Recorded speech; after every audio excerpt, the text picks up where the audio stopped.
तो भारत माता की जय, भारत माता की जय, भारत माता की जय।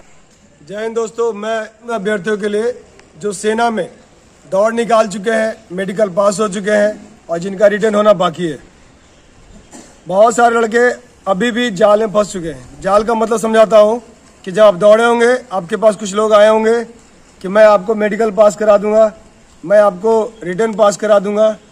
ये नहीं होता है। जब भी होता है आपकी अपनी मेहनत होती है।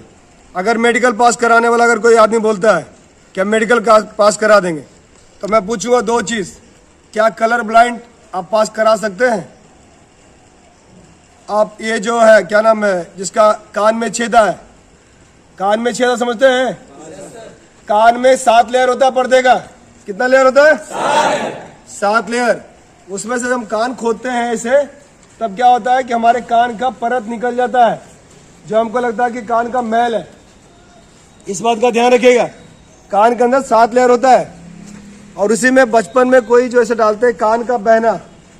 आप कितना भी अच्छे हो, अगर आपके कान में छेदा है, कितना भी पैसा दीजिएगा, कहीं आर्मी में बाली नहीं होगा।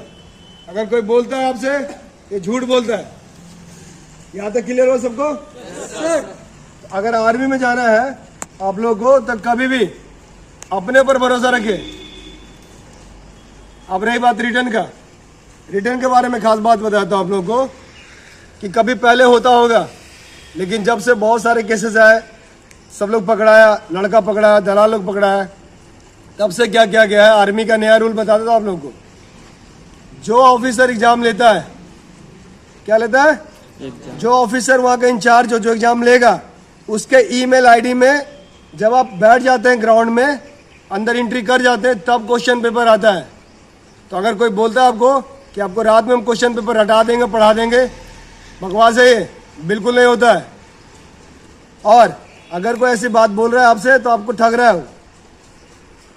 सबसे पहला क्या करेगा आपको जाल में फंसाने के लिए? सब लोग आपका डॉक्यूमेंट्स ओरिजिनल, जितना भी डॉक्यूमेंट्स होता है, सबसे ज़्यादा जान लीजिए इंपॉर्टेंट, मैट्रिक का एडमिट कार्ड, SLC, उसके बाद जितना प्रोविजनल ओरिजिनल डॉक्यूमेंट्स सारा रख लेगा।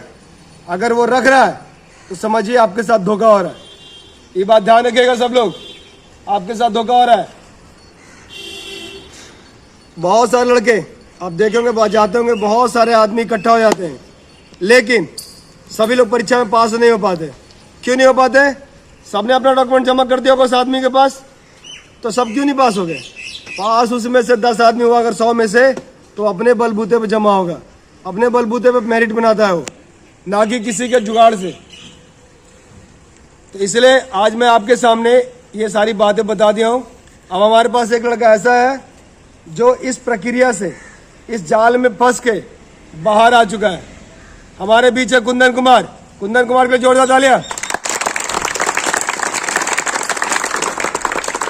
अभी मैं कुंदन जी के बारे में बताता हूँ। कुंदन जी यही नालंदा जिला के हैं और इन्होंने इस बार वाली जो ये आपका फिजिकल है आर्मी का और मेडिकल दोनों पास किए हुए हैं। इनका एग्ज़ाम होना भी बाकी है, रिटर्न परीक्षा। ये कहाँ गए, कैसे फंसे और इनके साथ क्या क्या बर्ताव हुआ, किस तरीके से इनको रखा जाता है। आप 1 साल नहीं पढ़िएगा और 1 महीना में ऐसा क्या जादू हो जाएगा, क्या पढ़ लीजिएगा पूरा? अरे होगा जी? अगर ऐसा होता तो आप 1 महीने में तो हुसैन बोल्ट को हरा सकते हैं। दौड़ में हुसैन बोल्ट को हरा दीजिएगा तो हुसैन बोल्ट बेकार मेहनत कर रहा है। चलो कुंदन बताइए, क्या नाम है आपका? मैं कुंदन कुमार। कहाँ के रहने वाले? नालंदा जिला के रहने वाले हूँ। आपका दौड़ कब हुआ था आर्मी का? कितनी तारीख को? 21 फरवरी को कटिहार में हुआ था। कौन से बैच में दौड़े थे? 78 नंबर बैच। 78 नंबर बैच में 21 तारीख को कटिहार में दौड़े थे। हाँ, इसमें दौड़ में कितना नंबर आया था? एक्सीलेंट थे कि गुड थे? गुड। गुड में। और बीम कितना मारे थे? 9। बीम 9 मारे थे। तो इनका करीबन 80-85 नंबर के लगभग आ रहा होगा फिजिकल में। 81 नंबर। 81 नंबर। अब ये बताएं मेरे को कि जब आप ये पास हो गए या जब आप दौड़ निकालेंगे, तो आपके साथ जो बाहर के लोग हैं, जब बाहर निकले होंगे, कैसा ट्रीटमेंट हुआ था आपके साथ? अच्छा, एग्जाम निकलवा दूंगा, आपसे आके बोलेंगे, उसका कंडीशन क्या क्या शर्तें थी? शर्त ये था कि डॉक्यूमेंट्स पहले जमा करना, हाँ उसके बाद वो कहीं अलग भेजता था जहाँ रह कर पढ़ाई करना होता है। इनका कहना है कि जो आप लोग को बोला कि मैं एग्जाम निकाल दूंगा 100% गारंटी है, वो पहले क्या के बोले कि आप अपना जितना ओरिजिनल डॉक्यूमेंट्स है उसको जमा कर दीजिए। इसका क्या मतलब है? ये क्या मतलब है भाई? चेहरा डाल के मछली फंसाना। अब थोड़ा सा लालच दीजिए 10 रुपए का और उससे फिर समेट लीजिए उसको। इसके बाद फिर कब भेजा गया आपको बाहर? बाहर ये 10 दिन पहले गए थे मेडिकल होने के बाद। मेडिकल होने के बाद मेडिकल होने के बाद गए थे। फिर वहाँ कहाँ गए थे? यूपी। यूपी। चले यूपी गए थे। यूपी में ऐसे बहुत सारी संस्थाएं हैं जो बिहार के लड़कों को फंसा लेता है और आपका एक बार डॉक्यूमेंट्स अगर जमा कर लिया, एक बड़ा से कैंपस के अंदर आपको रखता है। देखिए ये कह रहे हैं कि जो एक बड़ा से कैंपस रहेगा उसके अंदर छप्पर से छड़ा हुआ रहेगा, कारपेट बिछा देगा और सफेदी बिछा देगा। बोले आज से यही ठिकाना है जब तक आप यहाँ रहेंगे। और मोबाइल के बारे में बताओ, मोबाइल क्या करता है? रखता है तुम्हारे पास? नहीं सर, मोबाइल नहीं रखने देता। मोबाइल जाते के साथ ही ले लेता, जमा ले लेता किस लिए? कि ताकि वो कहीं बात ना कर सके और निकल ना सके यहाँ से। कस्टडी में बना के रखता है। आपको जिस तरीके से जेल में रखा जाता है कस्टडी में, आपको उस कैदी के रूप में यूज किया जाता है। एक बच्चा जो पूरे साल भर नहीं पढ़ा उसको आप 10 घंटा पढ़ा के क्या कीजिएगा? अरे समझ में आएगा उसके दिमाग में? समझ में आता था तेरे को? नहीं सर, मैं बोर हो जाता था क्लास करके। क्यों? कितने से कितने बजे क्लास चल रहा था? क्लास सवेरे 5 बजे से 10 बजे तक चलता था और शाम के 6:30 बजे से 10:30 11 बजे तक। देख लीजिए रूटीन बताता हूँ। सुबह 5 बजे से लेकर 10 बजे क्लास, बीच में कोई नाश्ता नहीं। 10 बजे नाश्ता कीजिए आप और उसके बाद दोपहर में खाना खाइए, सोतिए दिन भर, फिर शाम को 6 से लेकर 11 बजे क्लास। अब एक बात बताइए कि जो लड़का कभी दौड़ने के दौरान साल भर में किताब नहीं पलटा है उसको अब 10 घंटा बोझ दीजिए, क्या करेगा वो? क्या होता था तुम्हारे दिमाग में? क्या होता था? फीलिंग बताओ, कैसा महसूस होता था? 5 घंटा लगातार बैठ गए, कुछ समझ में नहीं आता था, बोर हो जाता था क्लास करके। क्लास के बोर। वहां से कैसे निकला तुम? वहाँ से एक लड़का मेरा दोस्त था, उसका भी ले लिया था।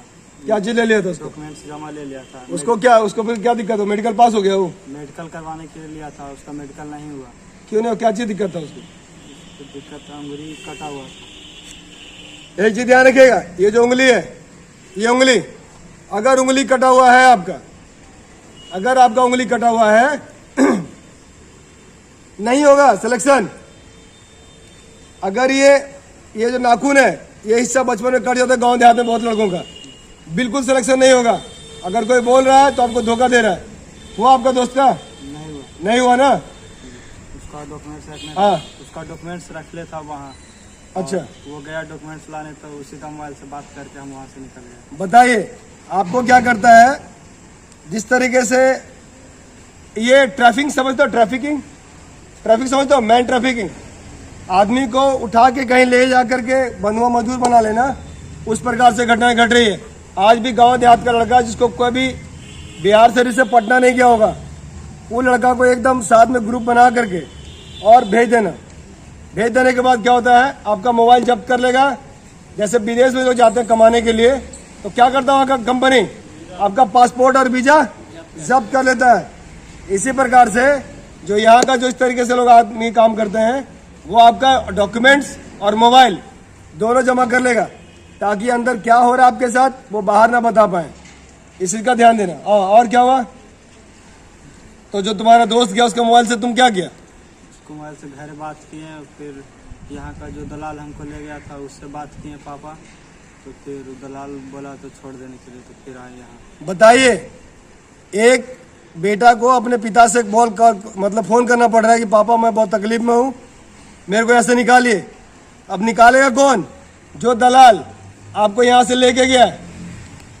और अगर आप कमजोर पार्टी हैं तो समझिए आप गए। क्यों जी सर। लगता है जो सीधा सा आदमी गांव का आदमी है, गार्जियन, उसको दे देगा वो लोग पैसा। और अगर लड़का अगर बहाली हो गया तो उसके पीछे फिर क्या करता है लोग? पैसा लेता है, उसके बाद उसको से अगर आप अपनी मेहनत से भी पास हो गए और आपका डॉक्यूमेंट जमा है उसके पास, आप नाक रगड़ लीजिएगा, बिना पैसा लिए आपको छोड़ेगा नहीं। 10 को गुंडा लेके आपके पास आ जाएगा, बोला दीजिए, नहीं तो आपका बेटा को उठा लेंगे। बहुत सारी घटनाएं घटती है। तो मैं इसलिए कहूँगा आप लोग कभी इन चक्रों में नहीं पड़िएगा। अगर ऐसा होता कि पैसा लेके सब कुछ होता तो कितने आदमी इसमें कितने सिलेक्शन हुआ और कितने कितने साल से तैयारी करते बताओ।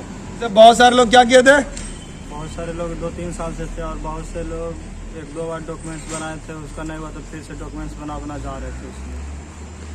आर्मी में 2 चीज चलता है। आपको क्या करेगा, एक बार डॉक्यूमेंट्स आप फेल हो गए, 21 साल हो गया आपका, आप फिर से मैट्रिक पास हुए, फिर से प्रोसेस कीजिए। ऐसे कितने आदमी थे वहाँ पे? 10-15 आदमी थे। 10-15 आदमी थे और बाकी बिल्कुल नए होंगे तुम्हारे से। जी सर। हाँ, जिसको दिन दुनिया कुछ पता नहीं। कब समझ में आया कि तुमको कि तुम फंस चुका है?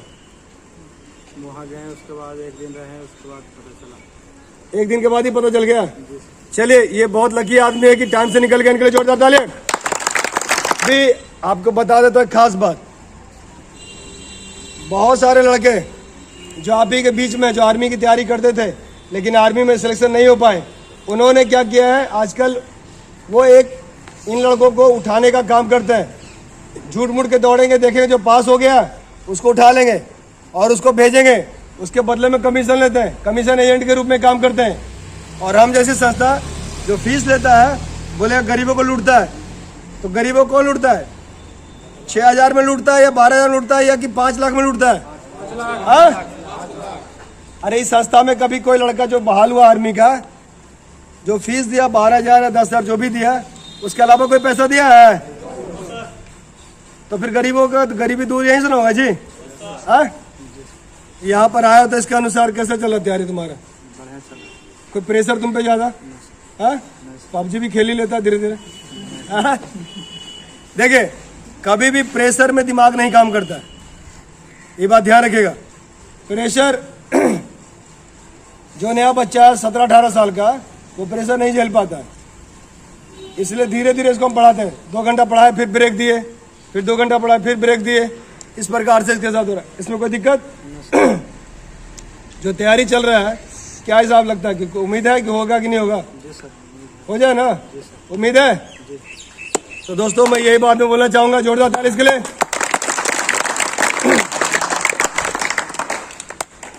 इसे बोलते हैं असली आर्मी के जवान। जो अपने साथ घटना घटे अगर पब्लिक के सामने बोल पाए, वही डिफेंस में जाने लायक है। समझे? घटनाएं सबके साथ होती है, लेकिन बोलने का हिम्मत किसी किसी में होता है। क्या सही है गलत है? हाँ, तो अपने पर भरोसा रखिए, अपनी मेहनत पे भरोसा रखिए, अपनी पढ़ाई पे भरोसा रखिए। सफलता आज नहीं तो कल मिलना ही मिलना है। तो दोस्तों, मैं लास्ट में ये कहना चाहूंगा कि जो भी अभ्यर्थी अभी भी फंसे हुए हैं, अगर नहीं फंसे तो बुद्धा में आपका स्वागत है। अगर आप किसी तरह के निकले, यहाँ बुद्धा में रिजल्ट होने के बाद आपसे कोई पैसा नहीं लिया जाता और ना ही आपका एक भी डॉक्यूमेंट्स।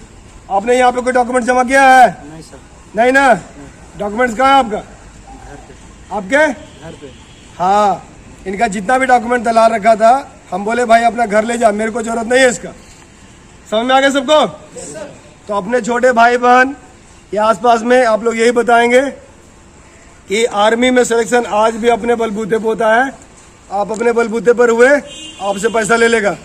कान में छेदा, कलर ब्लाइंड, आपका उंगली कटा हुआ, ये अगर ये पोर नहीं है, अगर ये 3 चीज में अगर कोई मेडिकल पास करा देता आर्मी में, तो साला हम लोग बेकार है आर्मी में थे, ट्रेनिंग देना छोड़ देंगे।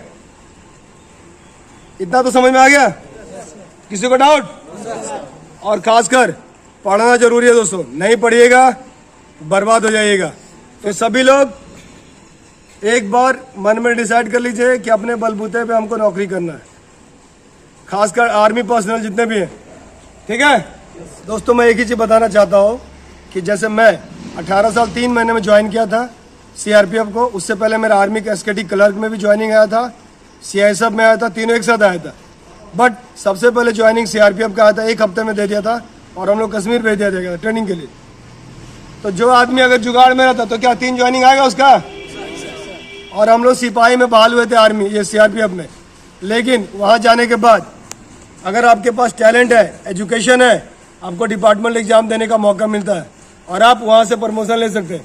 जैसे हम लोग दरोगा बनने के बाद भी सीआरपीएफ में नौकरी छोड़ दिए। मेरे बैच के जितने भी लड़के हैं, सभी लोग 3 स्टार लगा ले, इंस्पेक्टर बन चुका है। लेकिन हमको शौक था कि चलो एक अच्छा गाइडलाइन दिया जाए देश सेवा बहुत हो चुका है, अब जरा समाज सेवा हो गया। अगर देश सेवा भी यही है, अगर समाज में आप किसी के 10 आदमी या 20 आदमी के काम आ रहे हैं, ये भी एक देश सेवा है। तो भारत माता की जय, भारत माता की जय, भारत माता की जय। जोरदार तालियां इसके लिए फिर से। Thank you. जय हिंद।